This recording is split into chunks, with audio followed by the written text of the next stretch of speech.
Okay, so today we're going to be talking about some different exercises and stretches that can be done to help correct a forward head posture. As we know, a forward head posture is really common in today's society just because of cell phone usage, along with laptops and tablets and all the other screens that we spend our time looking down at most often. So the first exercise we're going to do is just a very simple chin tuck. So what you're going to have your client do is stand close to a wall or up against a wall. That's just going to help you out a little bit. You're going to have them place their fingers on their chin and just ever so slightly push their chin back. This will help with the chin tuck motion, as it's not a very natural motion to begin with. But the goal with this is we want to make sure that we're getting that ear in line with the shoulder. So as you can see here, he's starting out not in line, but as we tuck our chin in, we line the ear up better and get the head in a better, more optimal position, essentially.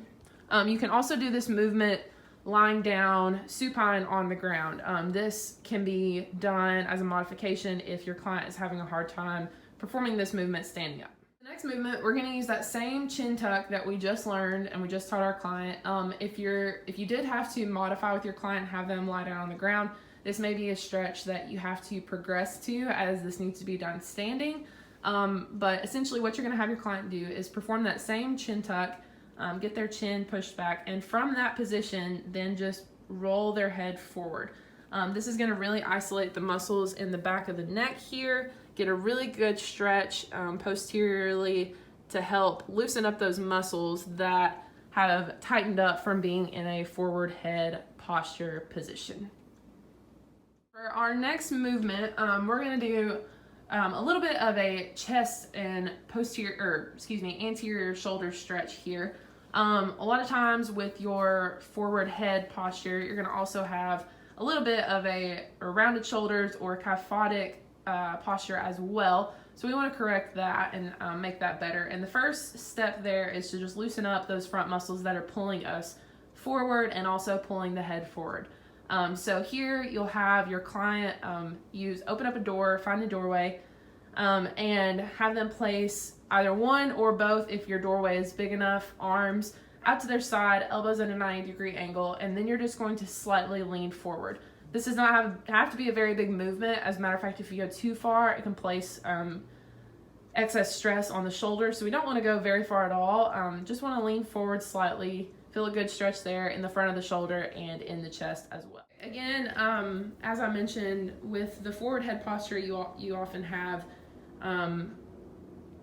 some degree of kyphosis associated with that as well. So in order to fully correct the forward head posture, we have to correct the other problems that are going on along with it. So what we're going to do here are some prone tees. So you're going to have your client lay down prone on the ground. If you have a bench to work with, then this will work there as well, but if not, the ground works just fine. You're going to have them place their arms out directly to their sides, making a T position, and then just raise those arms straight up as much as they can. Mobility and strength of the upper back is going to be the limiting factor here, but that's what we want to work on. We want to get that area more mobile and stronger.